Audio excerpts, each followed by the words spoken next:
आज तक रेडियो सुनता है सारा जहां।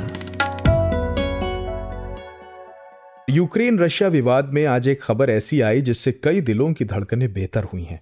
रूसी डिफेंस मिनिस्ट्री ने कहा कि यूक्रेन बॉर्डर पर तैनात रूसी सैनिकों का एक हिस्सा वापस लौट रहा है।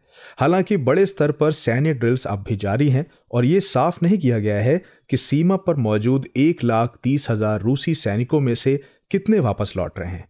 एक चूल्हा है जिसकी नौब रूसी राष्ट्रपति व्लादिमीर पुतिन के हाथ में है। वो तनाव की आंच तेज कर सकते हैं और चाहे तो मध्यम कर सकते हैं। कुछ जानकार ये भी मानते हैं कि इन सब के बावजूद शायद वो यूक्रेन को नेटो सदस्य बनने से न रोक पाएं, लेकिन ये टैक्टिक्स उन्हें यूक्रेन और पश्चिमी देशों से कुछ मोहलत, कुछ छूट, कुछ रियायतें जरूर दिला सकती हैं। इधर बाकी देशों के बाद अब भारतीय दूतावास ने भी यूक्रेन में रह रहे भारतीयों के लिए एडवाइजरी दी है कि वो अस्थायी तौर पर स्वदेश लौट जाएं। भारतीय दूतावास के मुताबिक यूक्रेन में करीब 18,000 इंडियन स्टूडेंट्स इंजीनियरिंग, मेडिसिन और दूसरी फील्ड्स की पढ़ाई कर रहे हैं। सबसे ज्यादा स्टूडेंट्स यहां मेडिसिन की पढ़ाई के लिए पहुंचते हैं। आज तक रेडियो के हमारे साथी कुलदीप मिश्र ने यूक्रेन में मौजूद कुछ ऐसे ही छात्रों से बात की, ये समझने के लिए कि जंग की आशंका का उन पर क्या असर पड़ा है और क्या वो भारत लौटने के बारे में सोच रहे हैं। हमारे साथ इस वक्त यूक्रेन में पढ़ाई कर रहे, एमबीबीएस की पढ़ाई कर रहे कुछ स्टूडेंट्स मौजूद हैं और उनसे बात करते हैं। आइए, पहले तो अपना नाम बताएं और ये बताएं कि यूक्रेन के किस शहर में आप लोग हैं और जिस बॉर्डर पर टेंशन्स हैं, जिस सरहद पर तनाव है, वहां से कितना दूर अभी आप लोग हैं। मेरा नाम है सूरज कुमार। मैं उजग्रोद नेशनल यूनिवर्सिटी, जो मतलब बेस्ट साइड में पड़ता है यूक्रेन के, कीव से 600 किलोमीटर दूर है। हम वहाँ पढ़ाई कर रहे हैं। हम 6 ईयर के छात्र हैं और मेडिकल की पढ़ाई करते हैं। तो आप सभी लोग उस शहर में हैं और वो बहुत दूर है जहाँ टेंशन्स हैं। लेकिन मैं आपसे ये जानना चाहूंगा, अभी इंडियन गवर्नमेंट की एडवाइजरी आई है कि जो भारतीय नागरिक वहाँ हैं, इंडियन स्टूडेंट्स भी जो हैं, वो अस्थायी तौर पर स्वदेश लौट आए। तो उसके बाद से किस तरह के सेंटिमेंट्स हैं, उसके पहले किस तरह के सेंटिमेंट्स थे जब से वॉर की आशंका है? मेरा नाम पवन है। तो जिस सिटी हम जिसमें रह रहे हैं इसका नाम उश्गरोद है। अगर मैं यहाँ के हालातों के बारे में अगर बताऊं तो यहाँ पर सिचुएशन काफी बेहतर है अगर हम बाकी एरियाज के मुकाबले से कंपेयर करें, क्योंकि हम वेस्ट में हैं और वॉर जो है वो ईस्टर्न यूक्रेन के अंदर ज्यादा है। तो मुझे लगता है वहाँ के स्टूडेंट्स जो होंगे उनमें हो सकता है पैनिक का लेवल ज्यादा हो। मेरा नाम मिली सवालिया है और मैं गुजरात से हूँ।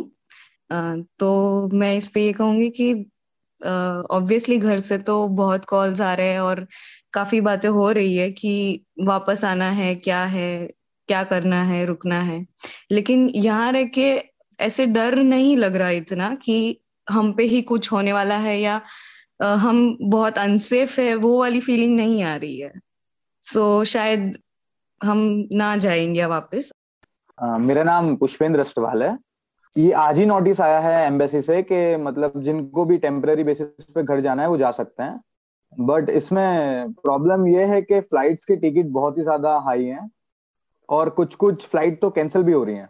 तो हमें बिल्कुल गारंटी नहीं है कि मीन्स अगर हम टिकट भी कराएंगे तो वो होगी या नहीं होगी। और घर से किस तरह घर पे बात होती होगी? घर पे एंशियस माहौल है, थोड़ी बेचैनी, घबराहट है घर वालों को कि? हाँ देखिए, घर वाले हैं वो लोग तो बहुत ज्यादा डरे हुए हैं। हम उनको समझा भी रहे हैं कि मतलब हम लोग थोड़ा सा दूर हैं, बट फिर भी डर का माहौल तो बहुत ज्यादा है क्योंकि पता नहीं ना नेक्स्ट क्या होगा। और जो इंडियन स्टूडेंट्स वहां पर हैं, मतलब यूक्रेन जो है वो स्टूडेंट्स को इन जनरल बहुत रास आता है।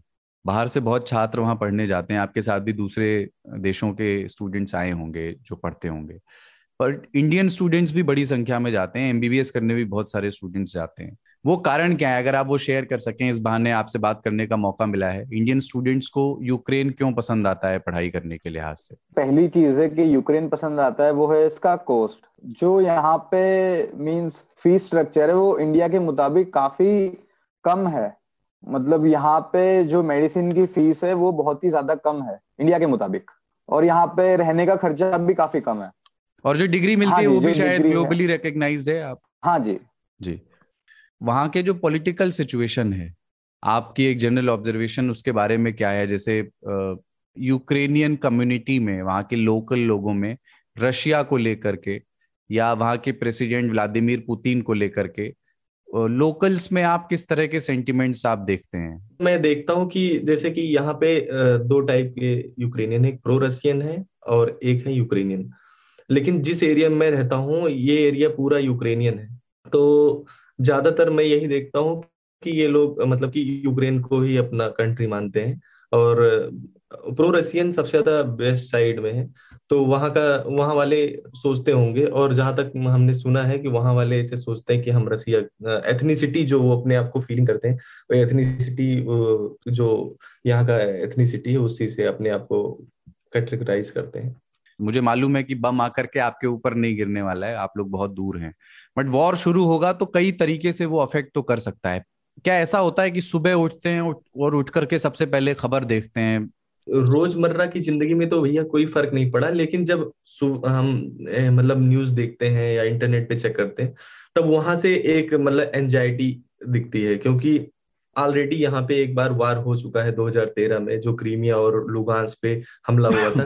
तो हमारे जो सीनियर्स थे वो हमें वहां के बारे में बताते रहते थे कि हाँ वहां पे वार हुआ था तो उन्हें कैसे दिक्कत का सामना करना पड़ा था, कैसे एवैक्यूएशन हुआ था। तो इसलिए उस हिसाब से जब हम सोचते हैं तो हमें डर लगता है। क्या आप अदर साइड ऑफ यूक्रेन में या मिडिल में कीव के आसपास वहां के हालात के बारे में आप लोगों को कोई जानकारी खबर मिलती है क्या? हाँ जी भैया, मेरा नाम विकास, मैं हरियाणा से हूँ।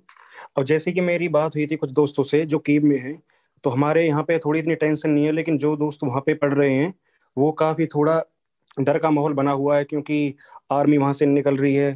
थोड़े जैसे क्राउड होता था पहले वैसा अब नहीं रहा है, तो थोड़ा वहाँ पे डर का माहौल है।